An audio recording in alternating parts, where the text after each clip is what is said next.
r/Nosleep. Posted by u/Go Navy 27. My city has been cut off from the world and overrun with monsters. I have a set of rules to stay alive. I gave a mic the axe and got some pretty mixed results. Guess that's what happens when you try to call a bluff, and it's not a bluff. Alright, you know who I am. Let's get this show on the road. It's been an eventful last few days, to say the least, so I have a lot to cover. After our Home Depot adventure, rule number 7. Fuck Home Depot, we started trying to think of possibilities for where the elevator might be. Because, as you know, it finally occurred to me that Waffles was describing an elevator. Maybe I should have put that together before now, but hey, sue me. It's not a crime to be bad at logic in high-stakes situations, and it's been pretty obvious since day one that I suck at riddles. I think we should just take a moment and celebrate the fact that I figured it out at all. There's still the second part of the riddle, though, the location of the elevator. We've got a whole goddamn city of possibilities. Well, I guess not everything is a possibility, like, we can eliminate all the outdoor parks and buildings with super small elevators meant for only a few people, like hotels, since any elevator that fit Waffles and the rest of a Brent herd has to be pretty freaking big. All this to say that we've been doing a lot of research. I've even seen some great suggestions from you all, so thank you for that. We have an ongoing list of options that's updated almost by the hour as we change our minds about likelihoods or come up with a new idea. We've got a ways to go, it's a long list. In the meantime, we thought we'd also work on trying to find a mic. You know, to save some people. We can't work on the elevator thing all day, every day, without wanting to find a Caleb and let it rip us to pieces. Trust me, spending more than a few hours at a time circling around the same thoughts and scrolling through the same mental lists is soul-crushing. Anyone who's ever studied for a high school test will know the feeling. So, we've been looking for a mic. The problem is, they're not common, and they don't really seem to have particular patterns in where they hang out. Which means it's mostly a crapshoot to find one. Case in point, we've been looking for a mic since I first made it to the bookstore weeks ago. It's constantly been our secondary project behind first marking the dome and finding a door, then planning for the hardware store, and now finding the elevator. But in the month or so that we've been searching, we haven't found a mic once. That's why I never really bothered to mention that we were working on the mic thing, too, because there's been no progress at all on that front for the past month. Until a few days ago, that is. See, we'd been working on the list for hours, and we needed a break. We decided we'd go for a walk and try our luck at a mic hunt.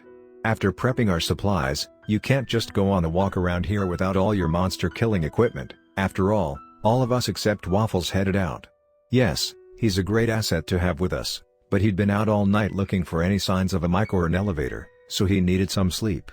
Usually we waited until later in the day to go out walking and could bring him, but this time we figured we could handle it ourselves, so we left him sleeping on his nest of pillows on the bookstore's floor.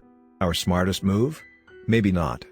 But hey, we're trying to take good care of Waffles and Mr. B, and that means not working them to death. We never take the same route twice when we go on these mic hunts, obviously, because that would just make it too easy for the people watching us to set up a trap.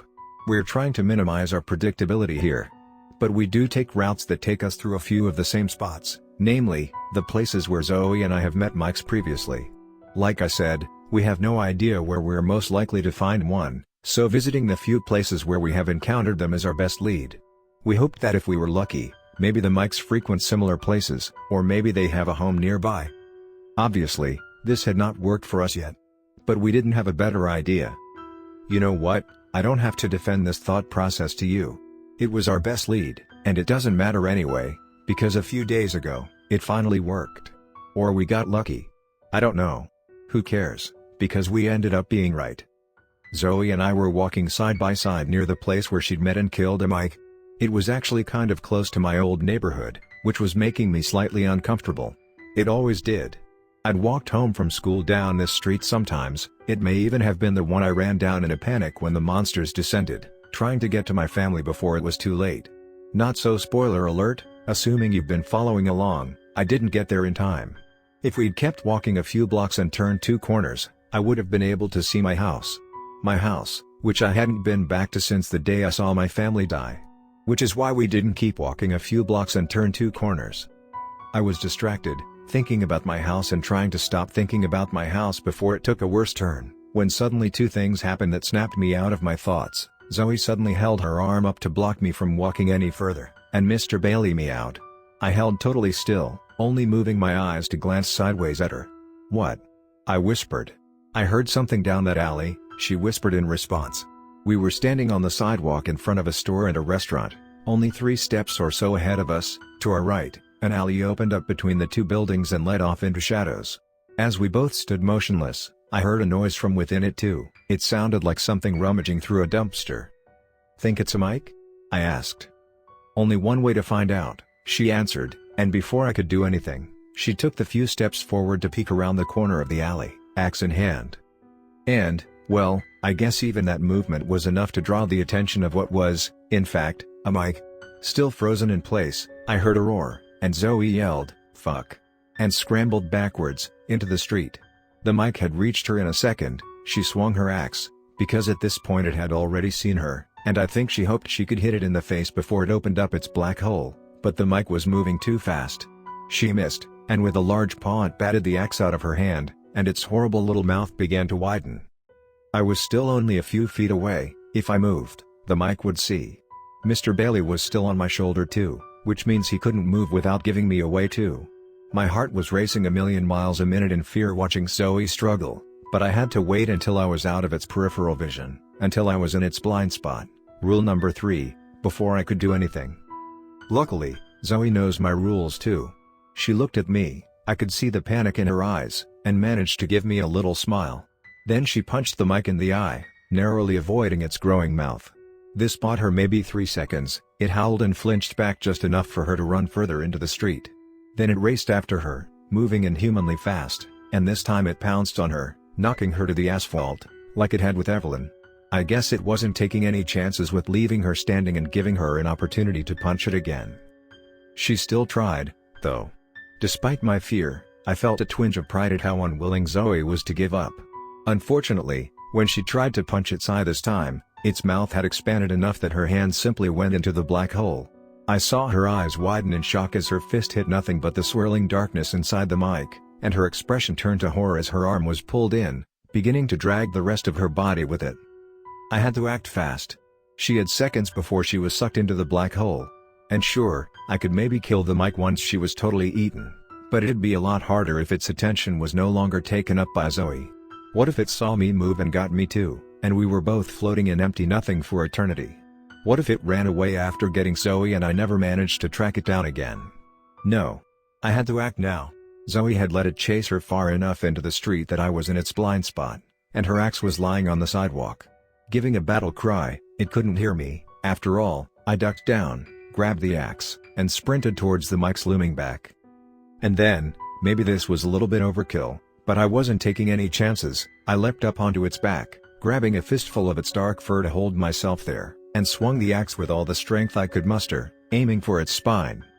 I heard bone crunch, so I might have succeeded. Either way, it was sufficient damage for the mic's body to seize. I think it would have roared, but its mouth was currently being used as a black hole to drag in Zoe. That was fine with me. I yelled, "Die, motherfucker!" and pulled out one of the bigger knives from my belt. Climbing up over the axe, my weight only buried it deeper. Fantastic. I made it high enough on the mic's shoulders to reach up and drive the blade of the knife deep into its neck. The combination of the axe and knife must have been enough to mortally wound it, because after that, the mic began to stumble back. After a few seconds, it roared, and I managed to peer over its shoulder and see that Zoe was lying on the street, breathing heavily but whole and relatively unharmed. Thank God. Only then the mic, rather than collapsing right there, tried to flee. Maybe its home was in the back of that alley somewhere and it hoped it could die there. I don't know. All I do know is that it turned around and began staggering across the sidewalk and into the shadows of the alley, with me still on its back, hanging on for dear life. Now, if you'll remember, when a mic dies, it spits out everyone it's ever ingested, and then the black hole collapses in on itself and sucks in not only the mic, but any weapons in its body. Considering that I was also on the mic, I was feeling some genuine concern that if I didn't get away from it soon, I was going to be sucked into the black hole when it ate itself. And there was no coming back from that black hole. But I had to get Zoe's axe back. She loved that thing. And it was still deeply embedded in the mic's spine, just below its shoulders. As the mic continued to regurgitate people, it had started as soon as it began moving, and there were probably about 10 dazed people in the street and alley now, and stumbled forward. I desperately tried to keep my grip on this bumpy death ride with one hand while grabbing the axe's handle and pulling as hard as I could with the other. Zoe had gotten to her feet and was running after us, dodging the trail of confused people. "Eli, get off!" she shouted. "Great idea, didn't think of that," I yelled back, still trying to dislodge the axe. God, no wonder I'd killed the mic with this. It was wedged in there with some serious force. I hadn't realized adrenaline made me so strong. The only problem was, where the hell was that strength now? This part's a bit of a blur, to be honest. I saw more people on the pavement behind us as the mic continued to stagger towards the back of the alley. I saw Zoe chasing the mic out of the corner of my eye. I heard the roars of the mic and felt its heavy breathing and disjointed, struggling steps. I swear I could even feel my own blood pumping. And I just knew, with some kind of gut feeling, that there was only one more person, and that I had mere seconds before the mic died, before I went to an eternity of darkness along with it, if I didn't get the fuck off. Maybe I should have just jumped off. But despite all this stuff I knew and felt and saw, I still had tunnel vision for that axe. All I could focus on was making sure I wasn't the reason Zoe lost her axe. Even though I heard her screaming, "Eli, leave it! Get off!" from somewhere that sounded muffled and far away, like I was underwater. Then it all seemed to happen so fast. I released my grip on the mic's fur, dug my knees in against its shoulder blades, and used both hands to grab the axe's handle and pull. I felt it dislodge the tiniest bit and pulled even harder. My arms felt like they were being ripped from their sockets, and then suddenly it came free with so much force that my knees slipped completely, and I went tumbling down the mic's back, still holding the axe. I landed, breathless, on the ground. I smacked my head pretty decently too. But I had the axe, and I watched as the mic howled one final time and staggered past the last person it had just spit up. There, in the corner of the alley, its already huge black hole mouth expanded and swirled menacingly, and a second later, collapsed in on itself, taking the rest of the mic with it like it had never existed. A second after that, Zoe had caught up to me. She knelt on the ground beside where I was now sitting. I held out her axe to her. "I got your axe back," I said. "You idiot," she scolded. "You think I care about a stupid axe when you could have been killed?" "You love that axe," I said. "Yeah, but I care about you more," she said, and I could have sworn she was blushing. My heart, which was finally slowing down after its race, fluttered. She helped me to my feet. As soon as I was standing, Mr. Bailey was there, rubbing against my ankles and purring. I leaned down and scratched his back. "You know, I think it's 3-1 now," I said. Zoe stared at me. "What?" "Well, I saved your life," I said. "So, the number of times you've saved mine versus me saving yours is now 3-1. 3-2, if you count me risking my life to save your axe too." Zoe shook her head, a little smile on her face, as if she couldn't believe I was bringing this up now. "We're not counting the axe. 3-1 is the best I can give you." "I'll take it," I said, finally handing it back to her. She smiled at me again, and this time I was sure she blushed. "Thank you, though," she said. "For saving my life." I had to. I'd be lost without you," I finished. Now I was blushing too. I could feel my cheeks on fire. I turned away, hoping she hadn't noticed. God, why did I feel so comfortable around her and yet so nervous? Luckily, there was a good, built-in distraction around us, all the people who'd just been regurgitated by the mic. In the alley and on the sidewalk, they were getting to their feet, talking to each other. There looked to be 20, maybe 25 in total. A few were hugging or crying, probably people who'd known each other and been together when the mic got them. Now, sticking together in a huge group isn't the best idea. But it sure made sense to at least talk to all of them and see what their plans were, if they knew anything that could help us, if they wanted any help. Zoe, Mr. Bailey, and I could show them places that didn't have cameras, give them a set of my rules, and tell them anything we'd discovered.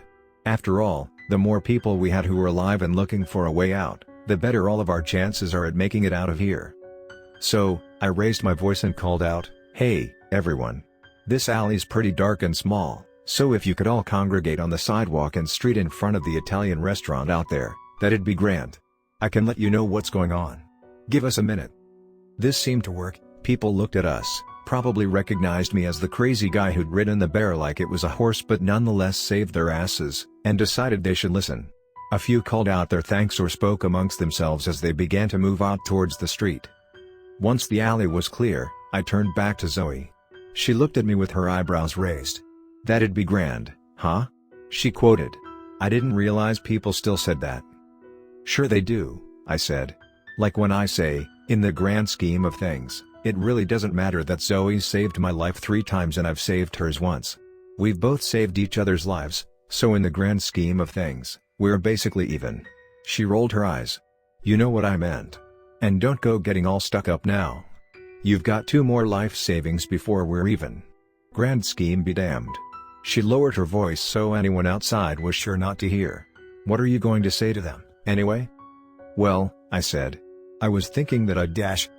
Suddenly I was interrupted by a cacophony of screams, human and monster alike. They were accompanied by horrible sounds of crunching and ripping. And they were coming from out in the street, where we'd sent all the people we just saved. Zoe and I looked at each other, and I could see the dread I felt reflected in her eyes. Without a word, although I'm pretty sure we were both thinking something along the lines of shit, shit, shit, we raced to the front of the alley.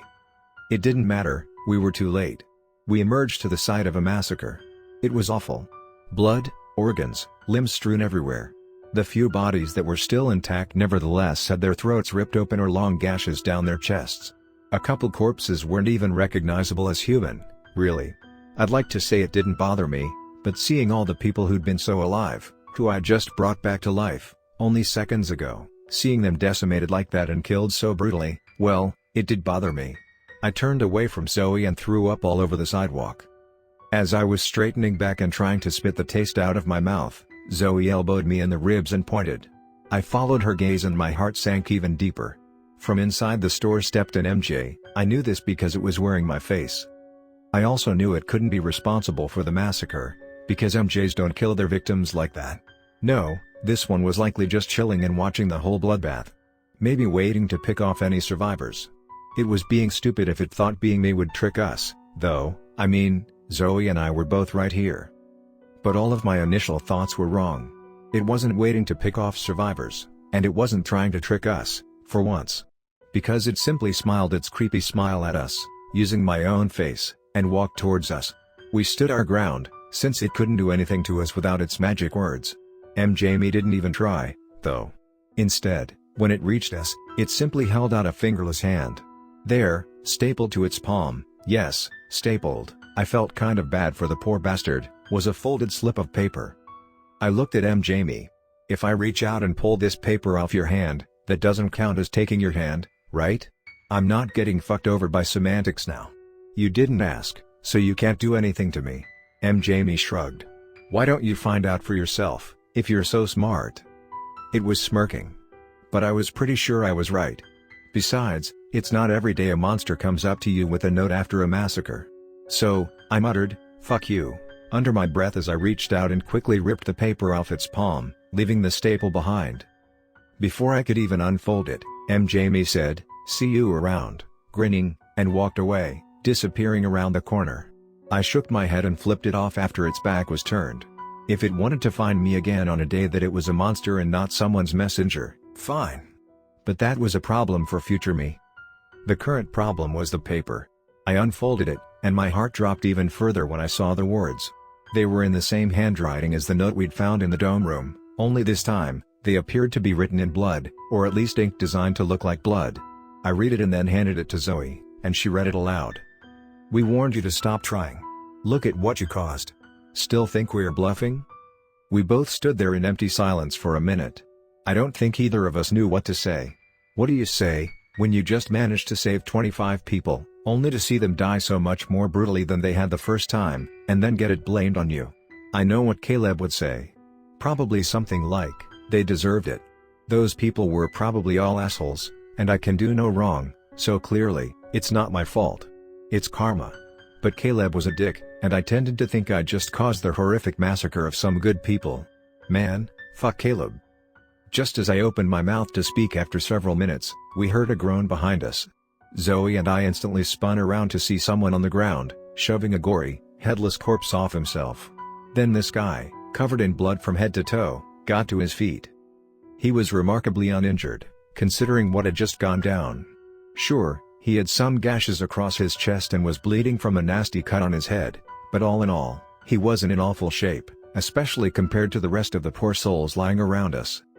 He also looked familiar, but it was hard to tell for sure until he wiped the worst of the blood and guts off his face, and then looked at me.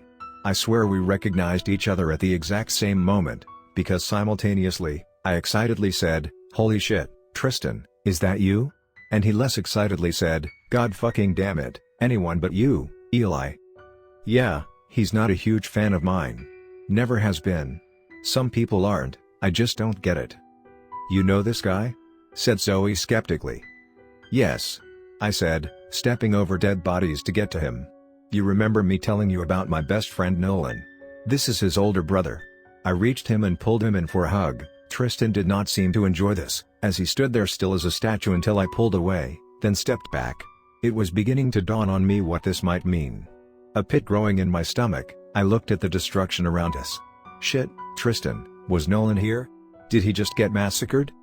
Tristan, although he glared at me, at least had the decency to sigh and somehow look both disappointed and relieved at the same time. "No," he said. "I assumed the bear had swallowed him too right after I got eaten, but he didn't come back out of it. He wasn't here at all. I have no idea where he is." Relief flooded through me. "But that's great," I said. "Well, maybe. If he escaped when you got sucked in, maybe he's still alive somewhere. We could find him." Tristan gave me his best death stare, and trust me when I say it was a good one. "I don't think so," he said. "I will find my brother. I don't need your help." "But we've been alive the whole time," I said, gesturing to me and Zoe.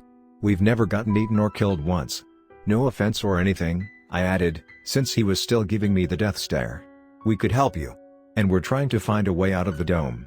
Maybe you could help us too. The more people working on it, the better." Something changed in his expression. It looked like something entirely forgotten had just occurred to him. He opened his mouth to say something, shook his head, and before I could ask what he'd just thought of, his death stare was back. "No," he said.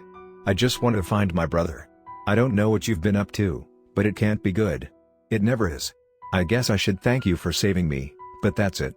I'll be parting ways now." "At least let us fix you up," Zoe said from behind me. She, too, stepped over the bodies to come and stand beside me. "I have medical supplies. I get that you seem to hate Eli, but maybe you can let me help you. For one night, at least." He looked back and forth between us, and blood dripped into his eye from the gash on his head. He sighed as he wiped it away. "Fine. One night," he said. "And that's how we ended up walking away from a massacre with my best friend's angry brother, Zoe leading the way, Tristan in the middle, and me and Mr. Bailey in the back. What did you think of back there when I mentioned helping us?" I hissed at him at one point. "Fuck off," he whispered back. "Play nice," called Zoe over her shoulder. Damn it. I'd been hoping she hadn't heard. We made it back to the bookstore, and Zoe treated Tristan. He seemed to like her, actually, though I've made no progress. Oh, and that's right, he's still here. It's been 3 days, and he's still here. And I'm convinced that whatever he thought of but didn't say is important. I think he won't talk about it because he hates me. But I'll figure him out. Our past doesn't matter anymore. I wanted to find Nolan too, and I want all of us to get out of here.